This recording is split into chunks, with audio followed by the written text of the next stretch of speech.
el power que tenemos para hoy día. Sería como el 23, ¿verdad? Estamos en la conexión en el estudio 23. Recuérdense usted que siempre yo le digo a usted que estamos en el estudio 23, pero no estamos en el capítulo 23 porque la verdad es que Marco solamente eh, tiene, solamente 16 capítulos. Así que vamos a partir ahí. Ministerio de Bethesda, Casa Central, entonces con el pastor Ronald, que hace poco su esposa estuvo de cumpleaños. Un saludo para ella grande, también para Patricia Vides. Y también con el Ministerio de Bethesda acá. Hacemos siempre, como tengo la costumbre, de hacer siempre un recordatorio y volver a decir que el Evangelio de Marcos es un evangelio que está escrito por una persona desconocida, pero se le atribuye a Marcos. Y abarca desde el nacimiento de Jesús, perdón, abarca desde el bautismo de Jesús hasta su resurrección. No toma lo que es el nacimiento de otro detalle. El evangelio es sinóptico, tiene tres evangelios más paralelos, los evangelios son 4 en total. El evangelio de Juan es un evangelio que no, que no es sinóptico porque tiene hecho de una manera diferente. Trata la humanidad de Jesús de una manera, trata la humanidad de Jesús y la parte divina de Jesús de una manera diferente a como la trata el resto. Y se detienen cosas que son diferentes. De hecho, el Evangelio de Juan es el único evangelio que relata el caso de Nicodemo. Lo otro, y lo toma desde el punto de vista de la famosa frase: es necesario nacer de nuevo, y le pone énfasis en eso. En cambio, estos otros evangelios son más históricos. Y se escribió alrededor del año 70. Vamos más adelante. Entonces, vamos a leer del versículo 14, vamos en el capítulo 6, con 23 estudios, vamos en el capítulo 6, del versículo 14 al 29. Dice: oyó el rey Herodes la fama de Jesús, porque traten de mantener los audios cerrados. Oyó el rey Herodes la fama de Jesús porque su nombre se había hecho notorio. Interesante, quiero que se fijen en cada una de estas palabras.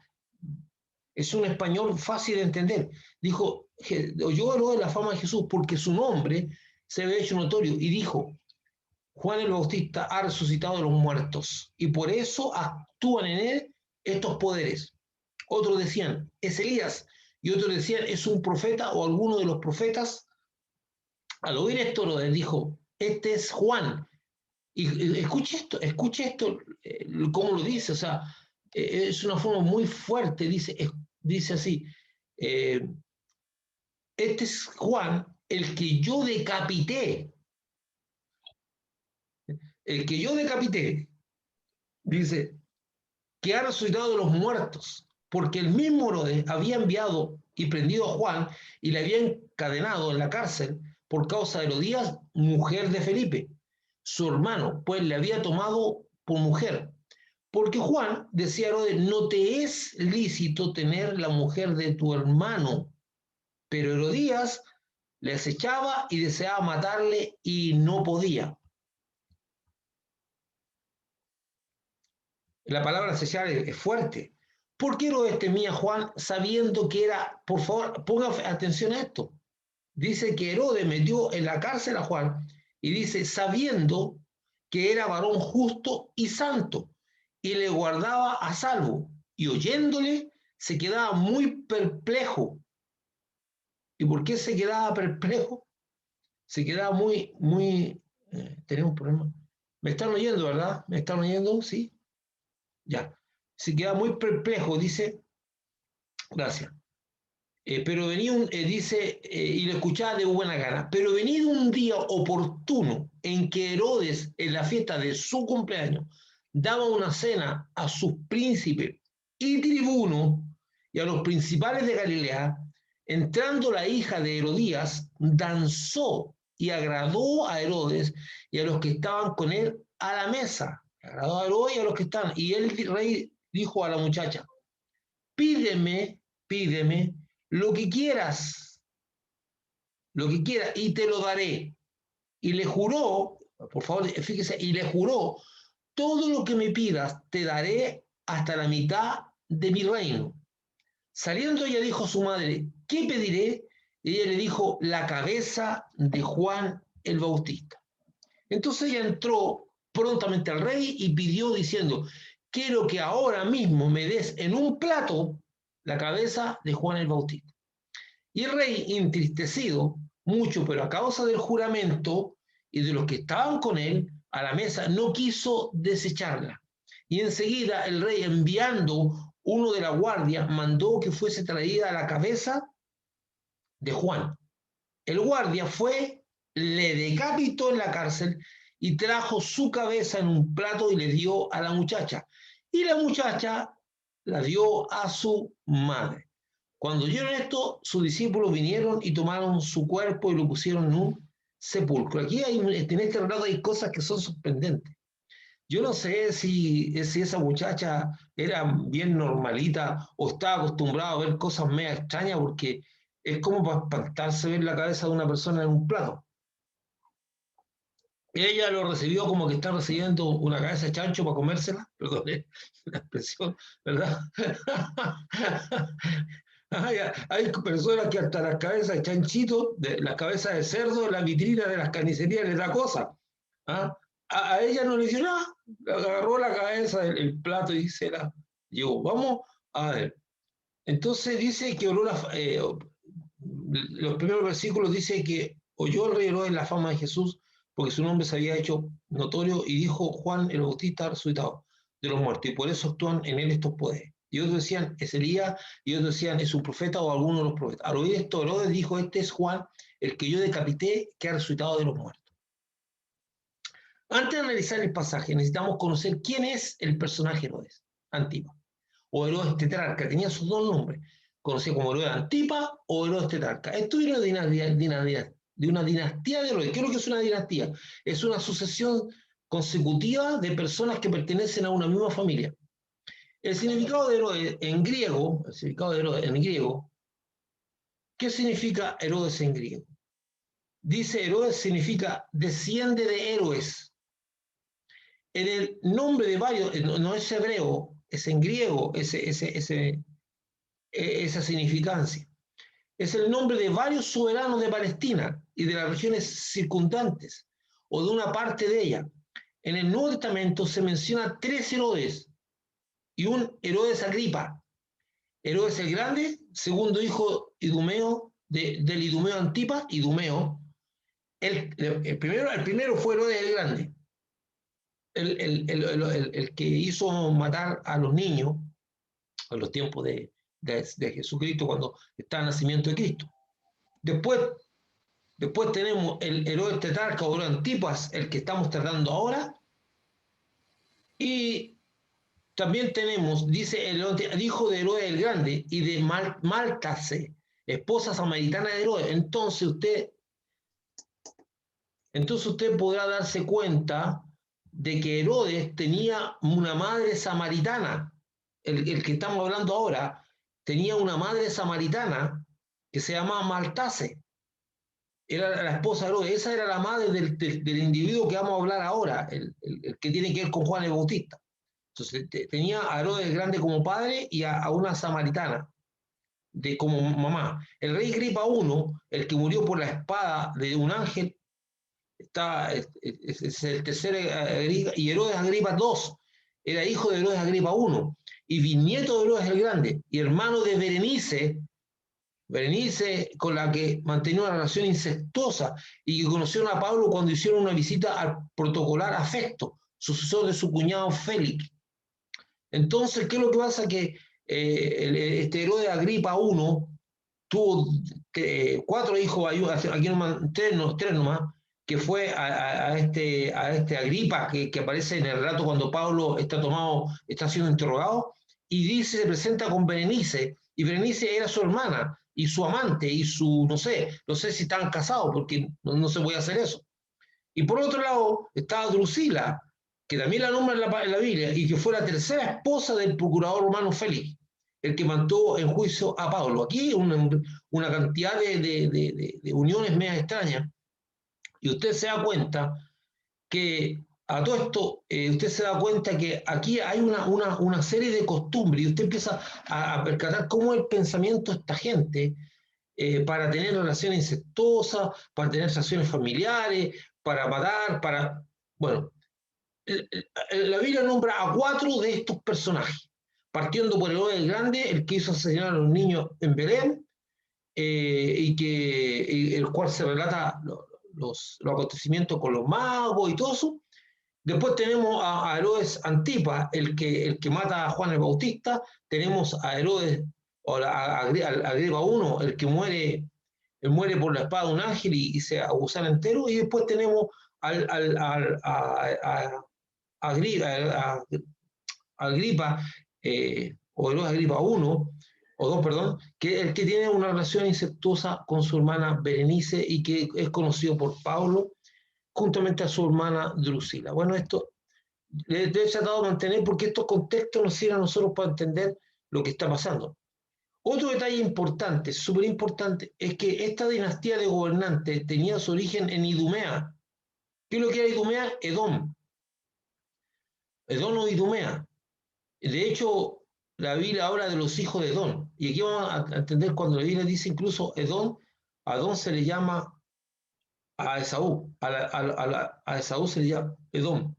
Esta foto es una foto de Petra, que es uno de los tantos edificios, uno, porque no es el único, uno de los tantos edificios que fue esculpido en la roca, ¿verdad? Y no es uno, son varios. Dice Edom o Idumea, era una región histórica semita, los descendientes de Sem, habitada del levante sureño, localizada al sur de Judea y del Mar Muerto. Según la Biblia se dice que los edomitas eran los descendientes de Esaú. ¿Quién era Esaú? Hijo de Isaac y hermano de Jacob. ¿Qué fue el que trajo esa tremenda disolución a Isaac, aun cuando Isaac igual lo quería bendecir? Porque él tomó mujeres que no eran personas o descendientes de, la, de la familia de Abraham. Entonces él empezó a relacionarse con personas que eran idólatras y todo. Bueno, usted conoce la historia de Saúl y de Jacob. Bueno, la palabra Edom significa rojo, en hebreo, que podría tener que ver con que, según la tradición, Esaú era pelirrojo, pero también por el color que caracteriza a los paisajes de esta tierra, como la ciudad jordana de Petra. Esto es una ciudad de Petra, la ciudad de Petra es conocida porque es una ciudad edomita. Ahora, es importante, tanto Herodes el Grande, donde parte esta dinastía, era gente muy interesante porque eran estos sobrevivientes, que digo yo, que se adaptan muy bien a las circunstancias, porque toda la educación que tuvo la mayoría de estos personajes, por decir todo, fue en Roma. En Roma estas personas fueron educadas y allá en Roma hicieron relaciones, hicieron grandes amigos y ahí se relacionaron con los futuros Césares y al final, por lo que nosotros conoceríamos como la norma del pituto o del apitutamiento, ellos lograron obtener reinado y cosas por el estilo.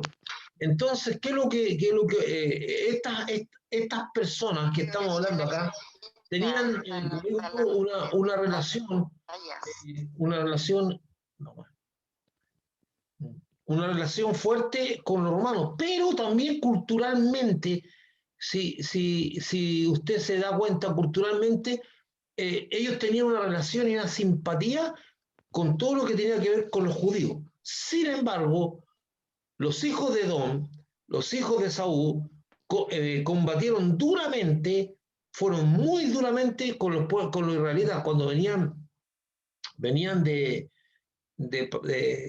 Egipto a tomar la tierra, poseen la tierra prometida. Ellos no fueron gentiles y durante mucho tiempo siempre fueron competitivos con respecto a los israelitas. Muy rara vez ellos tomaron una actitud de hermandad, porque recuérdese usted que cuando los israelitas entraron a Canaán, Dios dio orden específica, el Señor Dios dio orden específica de que los israelitas no podían tomar la tierra de los edomitas, de Edom, porque eran descendientes de Abraham, eran descendientes, entonces Dios respetó todo lo que era la familia de Abraham. Entonces le dijo, acá con este pueblo no se metan, pero estos pueblos no fueron iguales en una visión de respeto y de ser parientes con los israelitas, sino que los atacaron igual. Y recuérdense usted que una de las cosas por las cuales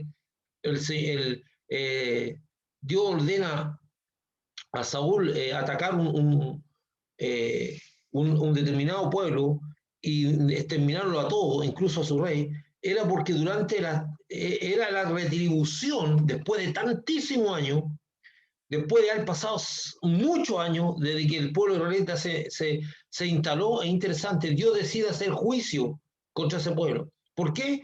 Porque estas personas atacaron la retaguardia de los israelitas, donde iban las mujeres, los ancianos y los niños, y no tuvieron ninguna misericordia con ellos. Entonces, pero y es interesante, ¿por qué me detengo? Dios, con todos los años, no olvidó, no olvidó, no olvidó.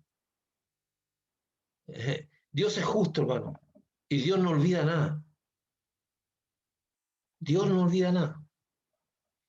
Se puede tardar en obrar, se puede tardar en hacer justicia, las cosas las hace a su tiempo y a su manera, pero las hace. Y a cada uno le retribuye como corresponde. Entonces, y eso pasa de una manera muy fuerte, muy interesante. Hay otros hechos que yo te podría mostrarles, otras cosas que ocurrieron, por ejemplo, en el reinado de David, con respecto a Saúl y lo que él hizo con un determinado pueblo también, y cómo Dios le retribuye al final. Pero una cosa súper interesante es que Dios no olvida, y los edomitas eran parientes de los israelitas. El rey Herodes venía de esta línea y tenía conocimiento y tenía simpatía por la religión judía. Compartía, era un sobreviviente, uno de los héroes levantó uno de los mejores templos para los judíos, usted lo puede recordar, y todo eso eran unas personas que se adaptaban, eran de la mano del Imperio Romano y también de los judíos, eran unos sobrevivientes magníficos en ese sentido. Entonces, estas son las personas. Herodes Antipa contrajo matrimonio con una de las hijas de Aretas, rey de los árabes, nabateos, cuya capital era Petra, muy parecida a la ciudad que vimos ahora. Más tarde, residiendo en Roma, en casa de su medio hermano Herodes Felipe, se dio a una pasión inconfesable hacia su cuñada Herodías, con la que se unió repudiando a su legítima esposa. Herodías vino a ser su genio maligno, que hizo de él su juguete, como reminiscencia del Jezabel y Acab. ¿Se acuerdan de esos dos personajes? ¿Verdad? Aretas, indignado por el insulto hecho a su hija, declaró la guerra a Herodes y lo venció. Eso de vencerlo tampoco le quitó el reino, pero lo castigó en cierto modo. Entonces, es interesante porque este personaje estaba casado con la hija de un rey de Damasco, de esos lados. A este rey Aretas también lo nombra la Biblia. Ahí lo vamos a ver por qué. Todo esto está muy relacionado. Entonces, ¿cómo ustedes muchos se pensaron, ¿y cómo empezó esta relación entre Herodes y Herodías, la famosa Herodías? Bueno, así partió, fue en Roma, en la ciudad de Roma, donde Herodes fue a visitar a su hermano y a quedarse en la casa de él y terminó convirtiéndose en la amante de la esposa y posteriormente huyeron, salieron de ahí, repudió a su legítima esposa y salieron huyendo rumbo a la Palestina, donde por efecto de sus contactos fue nombrado un rey.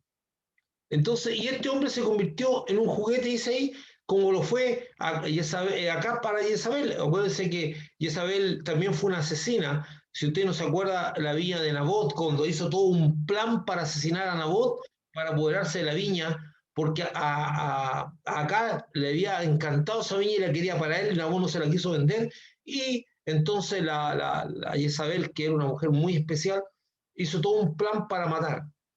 De esta misma manera actúa Herodías con un plan muy fuerte para asesinar a lo que diríamos nosotros la piedra en el zapato.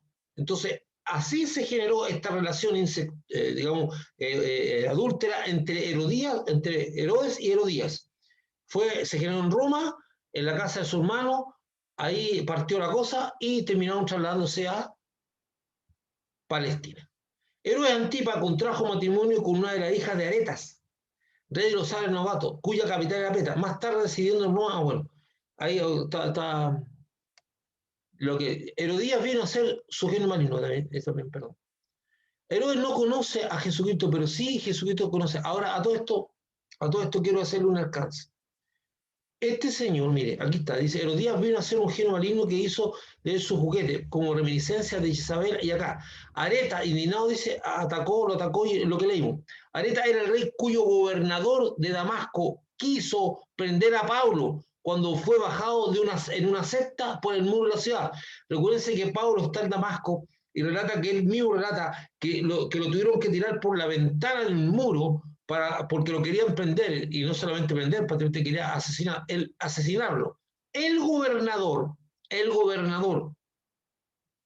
que gobernaba esa ciudad de Damasco era un funcionario del de Aretas, ahí lo nombra, ahí Pablo nombra a este rey, en 2 Corintios 11, 32 al 33, lo nombra. Ustedes se dan cuenta cómo todo esto está relacionado, cómo estas cosas están relacionadas, y cómo era el mundo, ese submundo que se generó y que moralmente Juan el Bautista lo sacude sin ni un temor. Herodes no conoce a Jesucristo, pero Jesucristo sí conoce a Herodes y su maquiavélica astucia.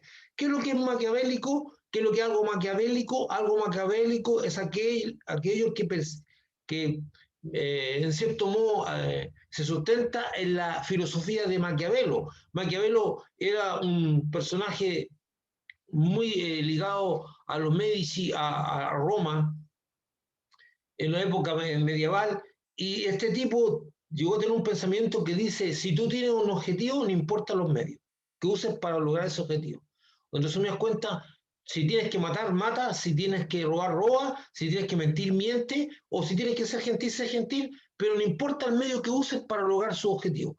Y este pensamiento era también de la mente de Herodes, ya que y era un hombre astuto, ya que en Lucas 13, 32, cuando le dicen a Jesucristo, le dicen que huya, porque Herodes le busca para matarlo, el Señor Jesucristo se refiere a él como decirle a aquella zorra. Aquí en nuestro ambiente sonaría re fuerte eso, sonaría feo, sonaría como prácticamente prostituta, no sé, otras cosas más. Pero ahí se está refiriendo a la astucia de la zorra. Dice, ese tipo es un tipo astuto que tiene pensamientos maquiavelos y que usa su astucia para beneficio personal. Entonces Herodes está sorprendido de la fama de Jesucristo y de oír los poderes que obran en él. Y confiesa su asesinato y piensa que su víctima, Juan el Bautista, ha vuelto a la vida en Jesucristo y por eso opera esos poderes en él. Él confiesa el asesinato. Aquí hay varias cosas que son realmente terribles. Herodes dice, a ese tipo yo lo hice decapitar, o sea, lo asesinó. No lo ajustició, no hubo juicio, no hubo una sentencia, y esto es súper importante, hermano. Nosotros somos mejores que ellos. Dice, porque el mismo Herodes había enviado y prendido a Juan y le había encadenado en la cárcel por causa de Herodías, mujer de Felipe, su hermano, pues la había tomado por mujer. Entonces, ¿cuál es la cosa? Es que dentro de la ley judía, ese gobernante no podía, porque eso es adulterio. Él había cometido adulterio y estaba viviendo, fuera de que haya repudiado a su legítima esposa, estaba viviendo con la mujer, era el amante, no era, era el amante o sea, la mujer Herodías era la amante de Herodes, pero no estaban casados. Entonces Juan irrumpe en la escena, eh, hablándole y dirigiéndose a Herodes para tratarlo de adúltero. Esto incomodaba mucho a Herodías. ¿Y cuál era la preocupación real de Herodías? ¿Cuál era la preocupación real que tenía Herodías?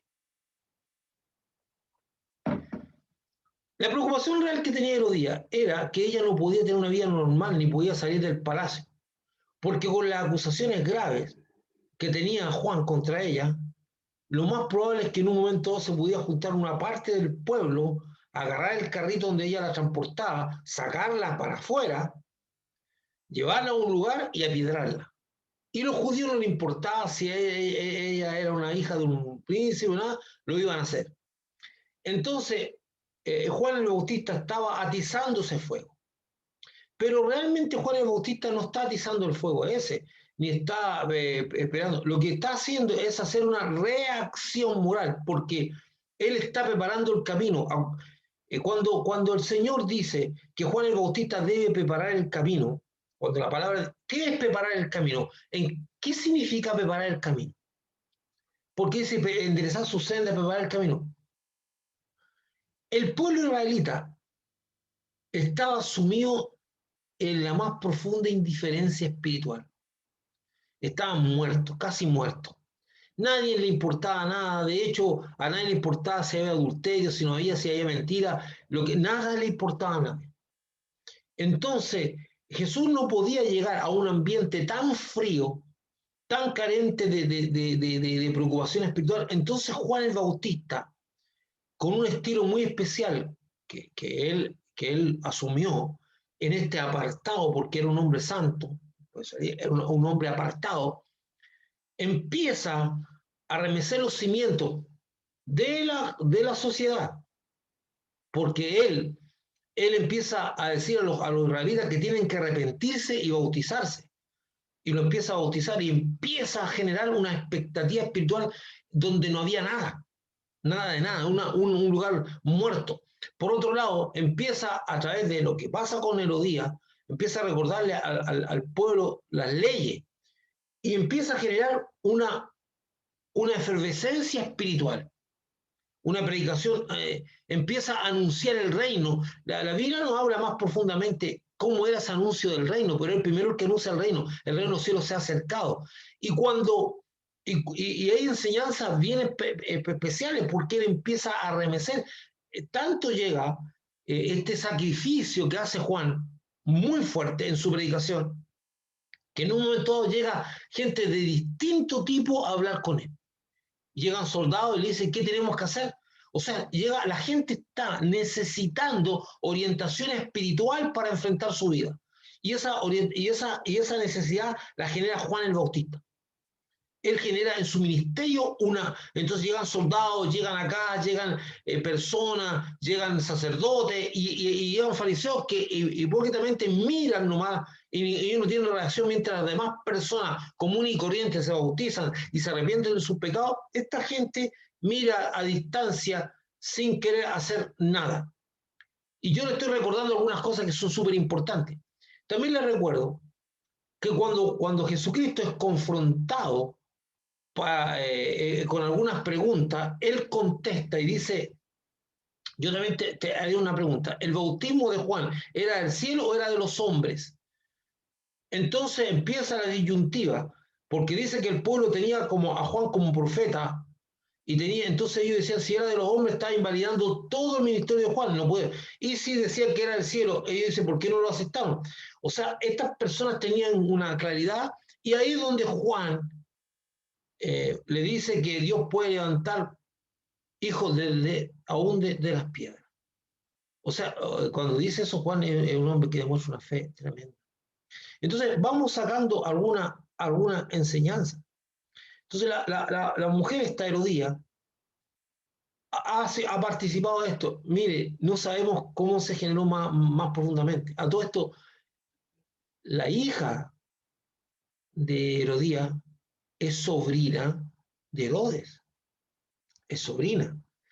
La hija de Herodía que después vamos a ver que a uno le llaman Salomé. Eh, la hija de Herodías es hija de Felipe el hermano.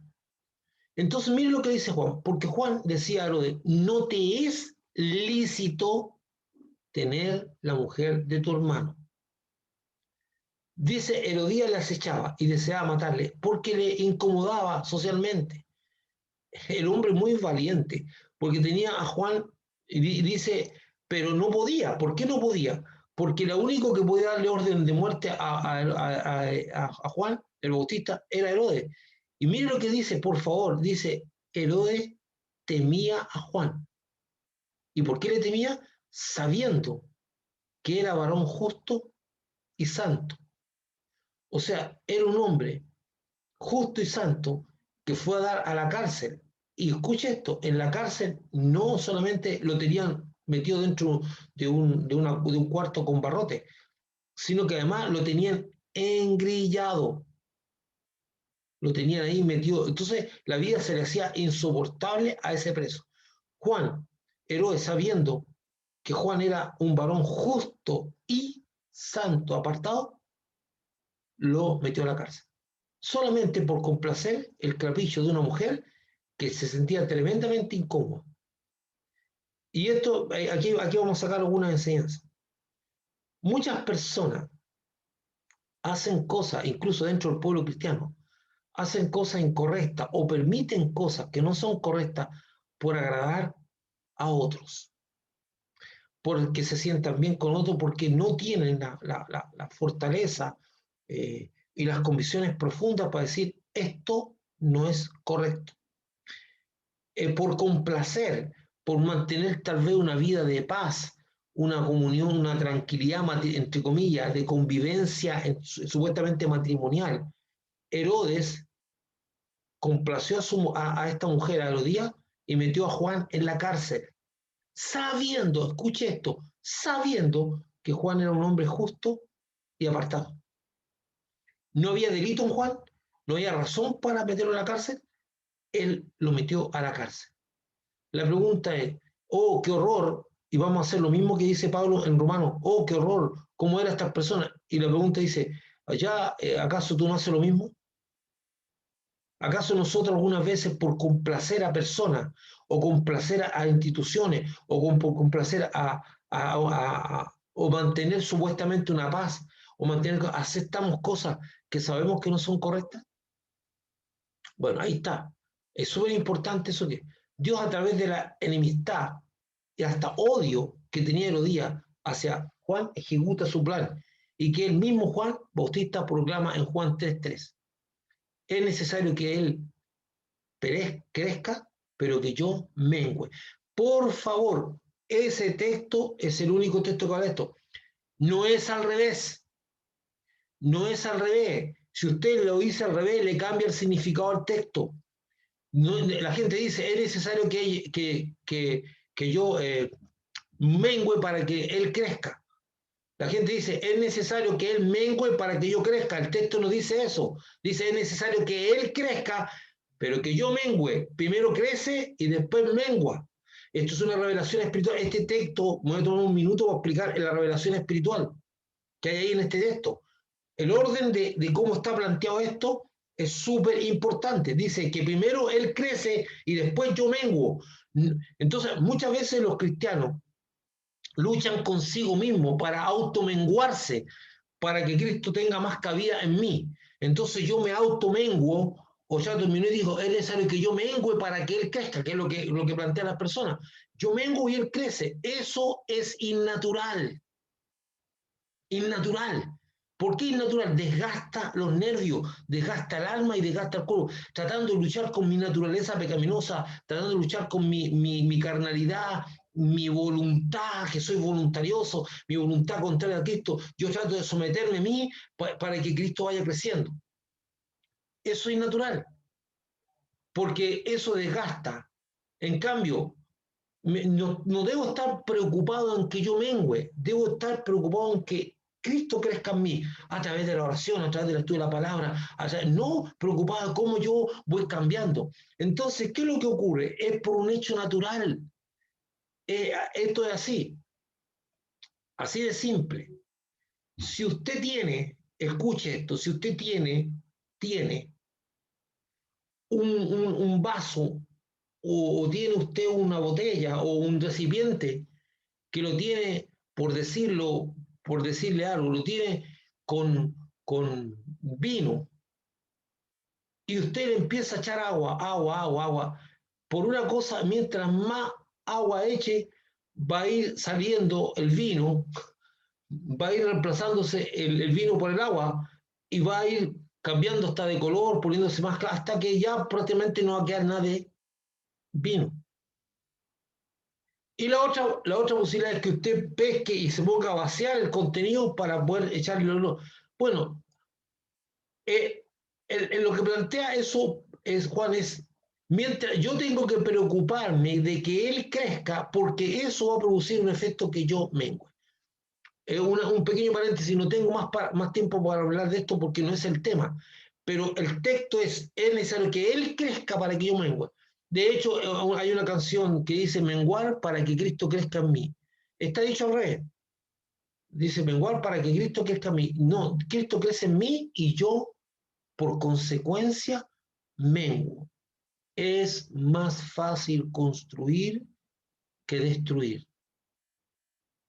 Es más fácil construir. Si yo me preocupo, centro mi vida en que Cristo crezca en mí, va a ser más fácil, va a ser más llevadero en que yo me esté preocupando de cómo elimino o voy sacando de mí ese yo, esa voluntariosidad que tengo.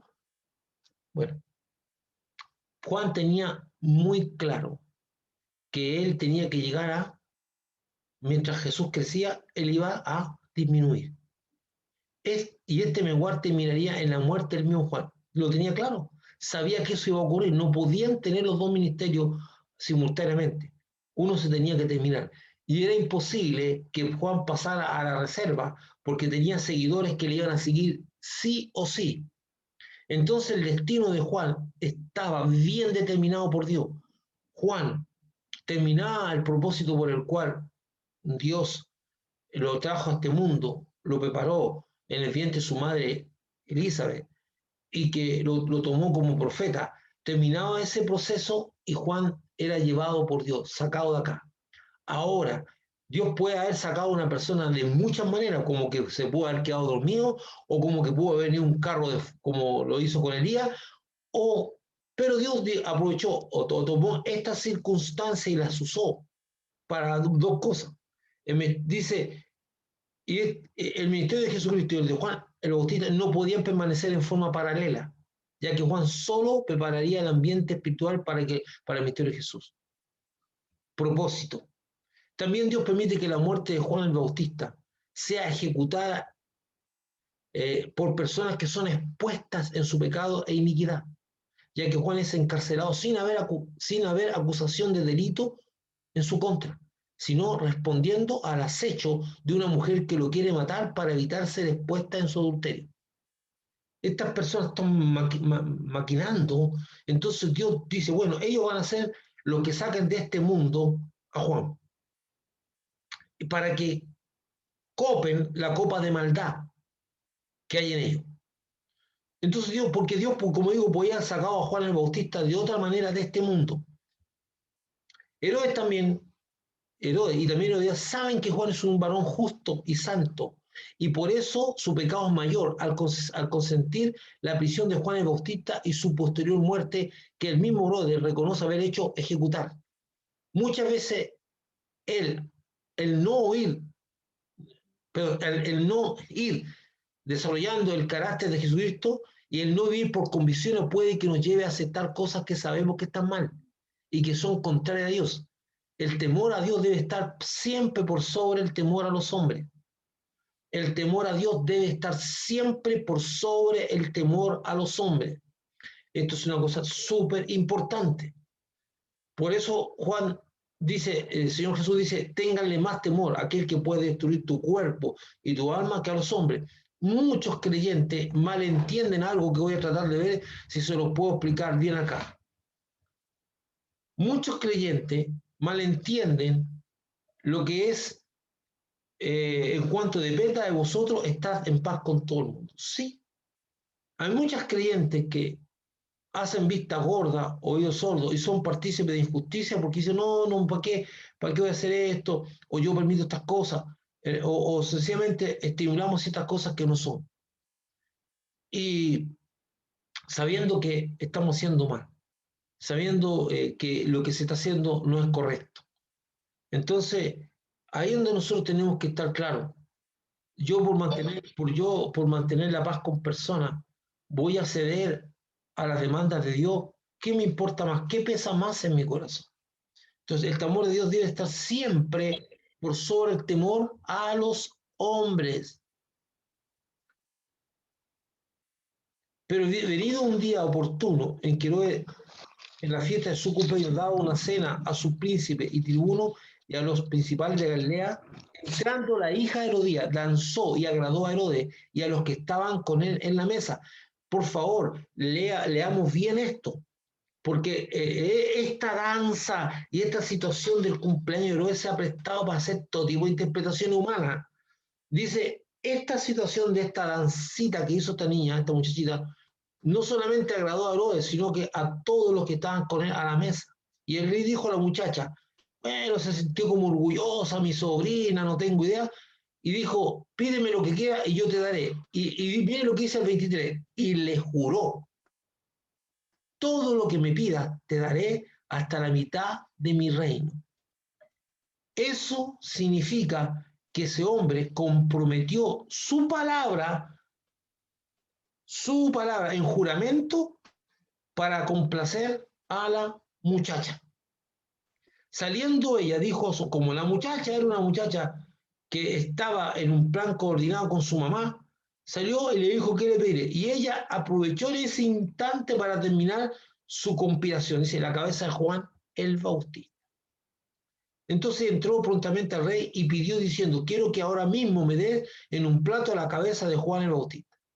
Y el rey se entristeció mucho, mire lo que dice, pero a causa del juramento y de los que estaban con él a la mesa no quiso desecharla. Recuérdense ustedes que en los versículos anteriores dice que Herodes protegía a Juan porque sabía que era un varón justo. Ahora este hombre tiene que tomar la decisión de participar o no en un asesinato de un hombre justo. Y aquí hay una diferencia. Aquí hay una diferencia. Con todo el conocimiento que tenía Herodes, por eso esto es una cuestión del corazón, mi hermano, no importa cuánto usted conozca o sepa, con todo el conocimiento que tenía Herodes, participó en este asesinato. Sin embargo, un hombre que era conocido por su dureza, que no tenía ni una formación cristiana, o no una formación judía, más bien dicho, que era un idólatra hasta los tuétanos, no quiso hacer eso y se lavó las manos. Dijo, yo sé que este hombre, refiriéndose a Jesús, es justo. Y Pilatos llegó y se lavó las manos. Más aún, instado por su propia esposa, que había tenido sueños terribles, revelaciones que Dios le había mostrado que Jesucristo no era cualquier hombre, le dice, no te metas con este hombre porque yo sufrí mucho esta noche a causa de este hombre. Entonces, Pilato, que tenía cero conocimiento de las tradiciones judías, que tenía cero simpatía con el judaísmo, mira a Jesús y dice, este hombre es justo, no tengo argumentos para matarlo. Y dice, yo no puedo hacer eso. Y dice delante, como toda la gente le pedía la muerte a Jesús, él se lava las manos y dice, yo soy libre de la sangre de este justo. Tuvo temor. En cambio, aquí tenemos a Herodes, que por complacer a la gente, o a los que están ahí, y por el juramento que hizo, ejecutó la muerte de Juan el Bautista, complació a la muchachita, siendo que él era el rey. ¿Por qué no hizo nada? ¿Por qué evitó eso? ¿Por qué dijo, no lo voy a hacer? Mire, yo conozco muchos cristianos que frente a un ambiente, están metidos alguna vez en un ambiente donde los quieren hacer beber alcohol, o los quieren hacer mentir, o los quieren hacer robar, están en el ambiente laboral, o en algunas cosas, ceden a las presiones, sabiendo que está mal y no quieren quedar mal con la gente. Y aquí Herodes habló más de lo de Dios. Y aquí tenemos que sacar lecciones bien importantes esto para nuestras vidas. Dice la Biblia, sed tardos para hablar y prontos para oír. Una vez más, yo le voy a decir lo que ya le he dicho varias veces. No se comprometa a cosas por emociones, porque está tocado o porque lo que escuchó le impactó y usted quiere hacer un compromiso por emociones que más tarde se puede arrepentir.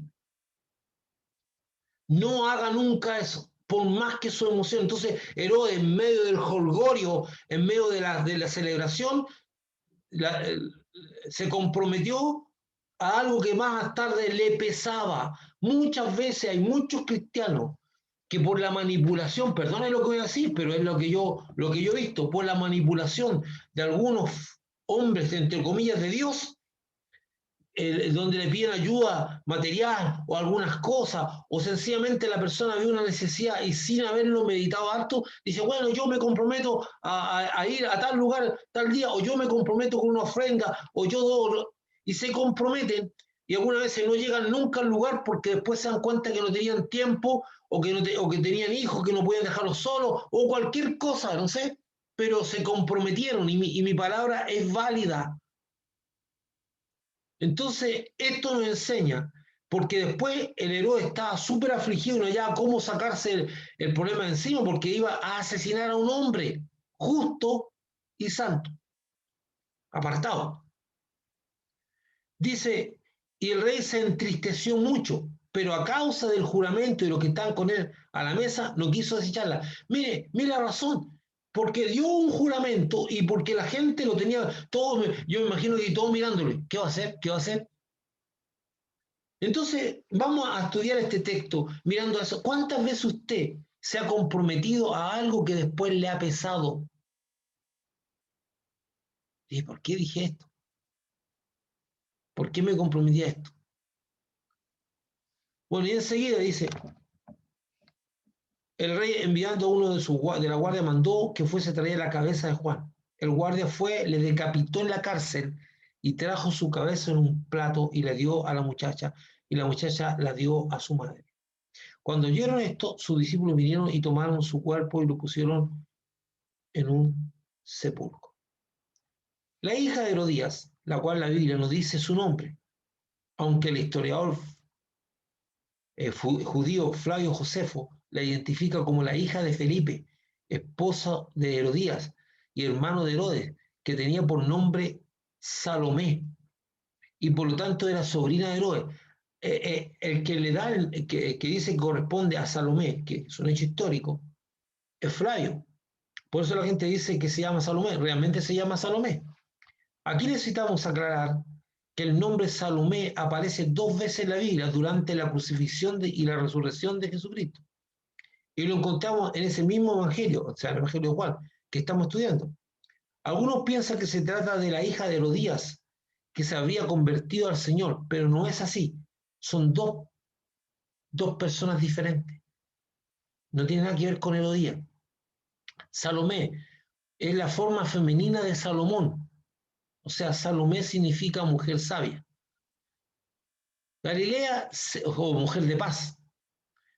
Galilea, primero, la primera Salomé es la Galilea seguidora de Jesús. Evidentemente era la esposa de Zebedeo y madre de los apóstoles Juan y Jacobo. Sin duda formaba parte del grupo de mujeres que servían a Jesús en Galilea y que presenciaron su muerte en la cruz. Esa Salomé que se nombra en la Biblia no es esta. No es la hija de Herodes. Es la esposa de Zebedeo y la madre de Juan y Jacobo, que servía a Jesús. Es otra Salomé. Entonces hay gente que cree, incluso este último tiempo hay muchos cristianos que están siguiendo algunas películas o series o cosas que se hacen con respecto a la Biblia que tienen un montón de distorsiones bíblicas que no corresponden. Se presentan a personajes con relaciones que no, la Biblia no relata, de hecho no relata.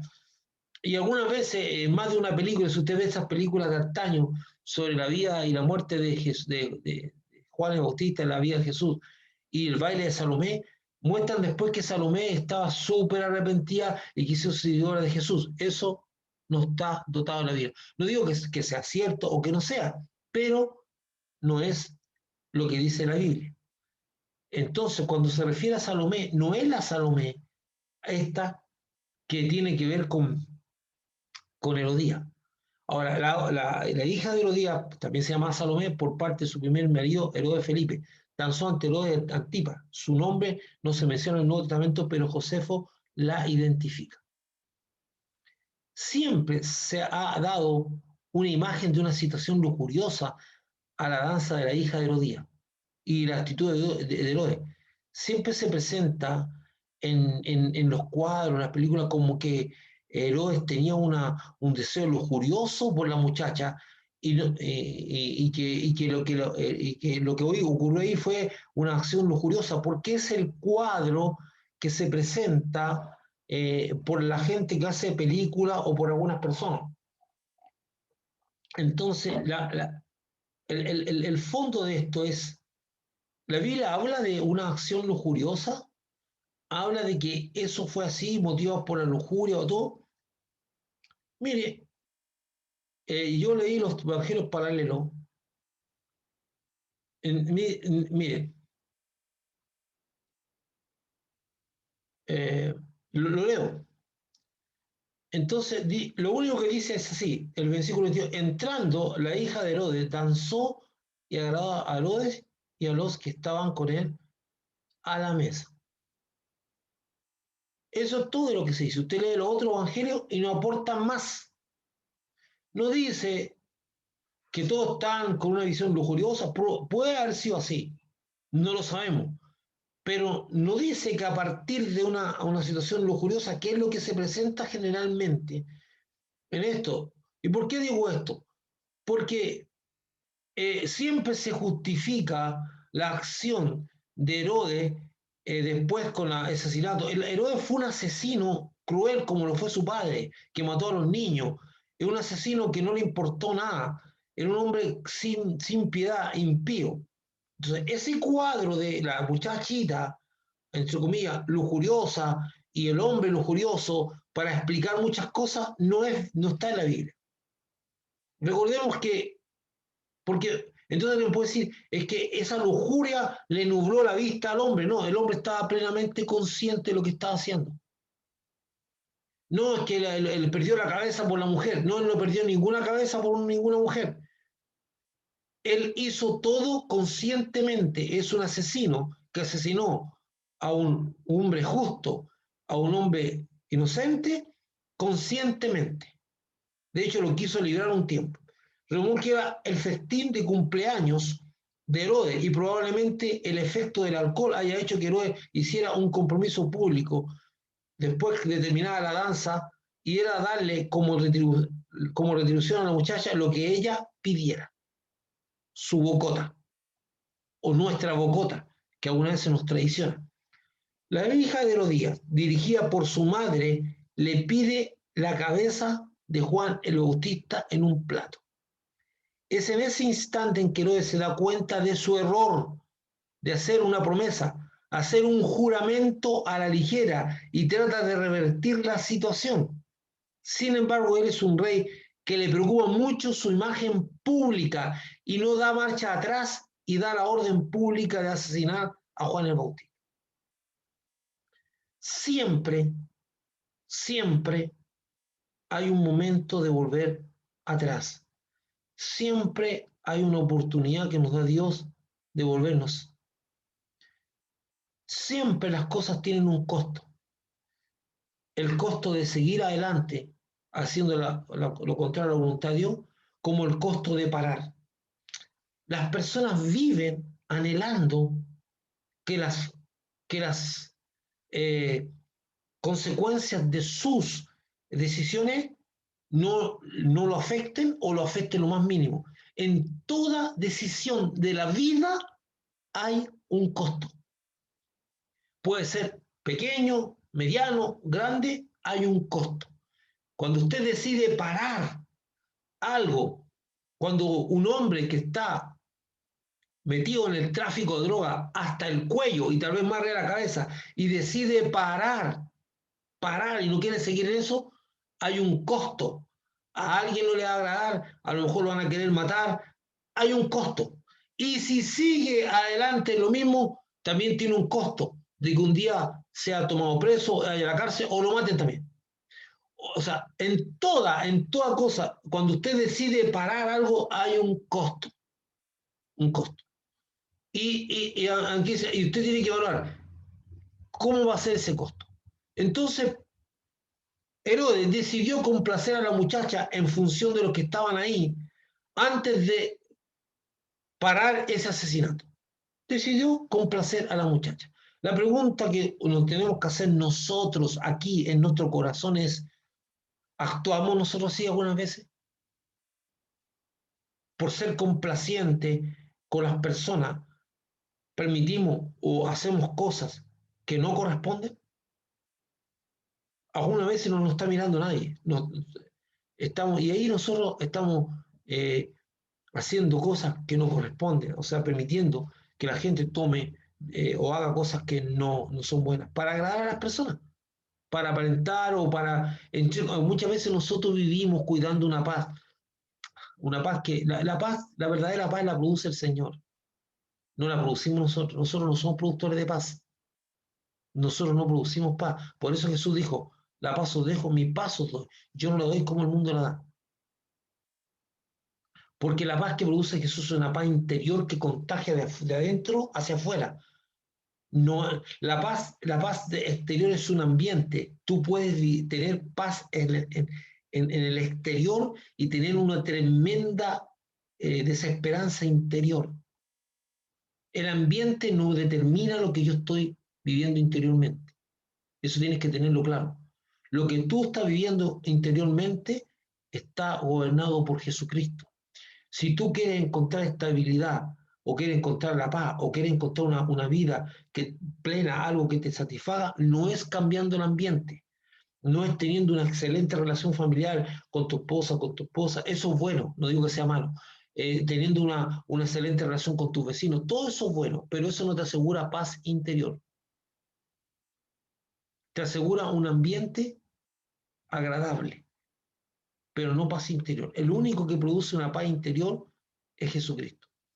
Y muchas veces por querer guardar las relaciones, permitimos o aceptamos cosas. Todo tiene un costo, todo tiene un costo. Podemos aprender de este relato bíblico a ser muy prudentes a lo que nos comprometemos y evitar tomar decisiones bajo la influencia de fuertes pasiones o emociones, de las cuales llegaremos a arrepentirnos cuando veamos las consecuencias de estas decisiones o compromisos, algunos de los cuales no podemos anular o revertir. Una mujer que toma la decisión, la terrible decisión de abortar, una vez que lo ha hecho, no puede revertir la situación. El niño está muerto. No hay vuelta atrás. Hay cosas que nosotros podemos enmendar, pero hay cosas que no se pueden enmendar. Entonces, por eso debemos ser muy cuidadosos y seguir el consejo bíblico. Pronto para oír y tardo para orar. Darnos tiempo. Debemos tomar algunas veces nadie nos está apurando y hacemos compromiso a la ligera. El entierro de Juan el Bautista marca el término de un ministerio muy riguroso, pero muy exitoso, porque logró el propósito de remecer la vida espiritual dormida o casi muerta de la nación judía que preparó el camino a Jesucristo. En cuanto a la forma que termina la vida de Juan el Bautista, nunca podremos olvidar las certísimas palabras del apóstol Pablo, porque para mí el vivir es Cristo y el morir es ganancia. Ahora, quiero hacerle notar, mucha gente se pregunta, pastor, ¿y por qué Pablo murió de la forma en que murió? ¿Por qué Pedro murió de la forma en que murió? ¿Por qué Juan el Bautista murió de la forma si eran siervos de Dios? Te voy a repetir una vez más, para Dios la muerte no es un problema. Tú debes saber que en la muerte es una transición a la vida eterna. Todos debemos pasar por la muerte, nos guste o no nos guste, nos dé temor, pero la muerte debe ser enfrentada con fe. Entonces, nosotros los creyentes debemos tener algo tan fuerte en nuestro corazón, de desarrollar ese pensamiento, que para mí el vivir es Cristo y el morir es ganancia, y dejar de vivir en temor a la muerte, porque la Biblia dice expresamente que dentro de las cosas de las cuales Jesucristo generó la libertad es el temor a la muerte, del cual éramos esclavos. Pablo hace toda una exposición de que el temor a la muerte hace que la gente actúe de manera que no es la más apropiada en el servicio a Dios, actúa de una manera que no es la más correcta, porque viven atemorizados de la muerte. Nosotros no tenemos que pensar, la manera terrible que estas cosas ocurrieron a un cristiano, será castigo de Dios. No, la muerte es el punto en el que Dios transita a la persona de este mundo al otro, cuando ya Dios ha decidido poner fin a la vida. A lo mejor en el caso de Juan el Bautista, y espero que sea el caso de todos nosotros, podamos terminar de cumplir el propósito para el cual Dios nos puso en este mundo. Y usted, el propósito no tiene que ver con cosas grandes o pequeñas, tiene que ver con un propósito de Dios. El único que mira las cosas grandes o pequeñas. Y por eso el apóstol Pablo, sabiendo que en la mente de muchos cristianos se generan ciertos pensamientos completamente contrarios al sentir de Dios, Pablo hace una exposición del cuerpo de Cristo y dice que todos los miembros son importantes, aun cuando algunos tenemos la tendencia a pensar que algunos son más o menos dignos. Entonces, ¿cuál es el fondo de la situación? Es, todos son importantes. Si uno de esos miembros no está funcionando bien, el cuerpo, dice Pablo, se resiente y no anda. Entonces, ¿qué quiere decir? Oye, es que yo no, lo que hago yo no es muy importante. Hermano, tú no tienes idea. Como dije la otra vez yo, en una explicación sobre el automóvil, hay una piececita algunas veces pequeñita, casi insignificante, que cuando no está, no funciona el auto, o el camión, o lo que sea. No funciona. Algunas veces o funciona mal. Y dice, bueno, pero una cosa tan, una pieza tan pequeña, tan insignificante, ¿cómo puede afectar? Así es. Por lo tanto, tú tienes que valorar lo que Dios hizo o te dio a ti. Entonces, una de las cosas si para usted la muerte es una preocupación, es un tema no tocable, es un tema que lo horroriza, entonces usted no entendió que nuestro destino no está aquí. Nuestra patria no es esta. No estoy diciendo que usted desee la muerte y que deseando que... No estoy diciendo eso. Estoy diciendo que la muerte es algo normal. Y que el pensamiento de Pablo engloba cómo debe ser nuestro sentir con respecto a todo. Oh, pobrecito Juan el Bautista, murió de una manera terrible. No, Dios usó la muerte de Juan el Bautista para poner juicio sobre Herodías, sobre Herodes, sobre esa muchachita, sobre todo aquel gente inicua que arrastraba incesto, asesinato, relaciones completamente desde la familia y que nunca se arrepintió. Tuvieron la oportunidad, porque dice la Biblia que Herodes escuchaba de buen grado y sorprendió lo que Juan el Bautista le decía, sin embargo no se arrepintió. Y el llamado que hizo Juan el Bautista es al arrepentimiento. Así como usted cree que solamente Juan el Bautista llamó al arrepentimiento al pueblo, a todos, entonces está englobado también Herodes. Él no lo hizo. La muerte de Juan Bautista parece una tragedia. La muerte de Pablo decapitado parece una tragedia. La muerte de Pedro, que fue muerto en una cruz, invertió. Y hay muchos cristianos que han muerto en misioneros, en tribus, en lugares difíciles, en distintas circunstancias. Hermano, nosotros no somos diferentes. Cuando Dios dice que va a poner fin a nuestra vida, la va a poner. Cuando Dios dice que vamos a transicionar de este lugar al otro, que no, porque ya hemos cumplido el propósito, va a ser así. Hay algunos a los cuales Dios le está dando la oportunidad, tanto que estén dentro de la iglesia como estén fuera de ella, para que tengan un verdadero arrepentimiento, porque algunos están condenados. No importa si usted está en la iglesia o no, no importa si usted tiene conocimiento o no de la palabra de Dios, tiene que haber un arrepentimiento. y tiene que Jesús conocerla a usted. Así que hay muchos que están en la iglesia, donde Dios está esperando que tengan un verdadero arrepentimiento antes de llamarlo. Así que consideremos estas cosas, saquemos enseñanza. La muerte no debe ser un problema para nosotros. Tampoco estoy diciendo que usted esté feliz, porque no estoy diciendo, tampoco le estoy diciendo que usted no derrame sus lágrimas por personas que usted quiso mucho y que ya no están con usted. Eso es totalmente natural. Lo que estoy diciendo es que no demos, o sea, no tratemos de pensar, oh, el pobre Juan el Bautista de la manera que murió, le cortaron la cabeza. Murió, murió de una manera que Dios determinó que tenía que morir. Pero ese no es el problema, porque Juan el Bautista sigue vivo. De hecho, Jesús dijo, yo no soy un Dios de muertos. Y cuando dice, nombra a Isaac, nombra a Jacob, nombra a Abraham, dice, Dios no es un Dios de muertos. Entonces le está diciendo que está vivo. Entonces tenga esa esperanza. Tenga cuidado como ve, porque algunas veces hay personas que se atormentan pensando en la muerte, o se atormentan. No, el hijo de Dios no debe pensar eso. Y también dice, bueno, ¿y por qué esta persona vamos a morir como Dios quiere que muramos? Como Dios determina que muramos. No es un motivo de pensamiento ni de tormenta. Mi estimado hermano, eh, hemos llegado al término de análisis. Hay muchas otras cosas, como dijo yo, que se pueden rescatar de este estudio. Yo no lo agoto ni pretendo agotarlo porque el texto está tan enriquecido, pero saquemos conclusiones que nos sirvan. Entre ellos, tengamos cuidado con qué nos comprometemos. No demos la palabra a la ligera, ya, yo me comprometo a esto. Tome su tiempo. Tal vez después hace una llamadita telefónica y dice, mira, he pensado en lo que tú planteaste y quiero decirte que te puedo ayudar de esta manera, o yo quiero participar de esta manera. ¿Ah? O no sé, le estoy dando un ejemplo.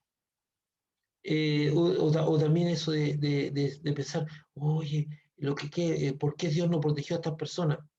Dios tiene un plan, un proyecto y un propósito. Dios es un Dios de propósito y se maneja con propósito. Y Dios ya dijo que la muerte de sus santos es un motivo de gozo y de bendición. Y Pablo dijo claramente, el morir es ganancia, el vivir es Cristo. Por tanto, el problema de la muerte ya está resuelto. Nos levantaremos para estar juntos al Señor, en un nuevo cuerpo. Y mientras esperamos el juicio, estaremos en el seno de Abraham disfrutando del Señor. Eso es la promesa de Dios. Y eso es la palabra. Hermano,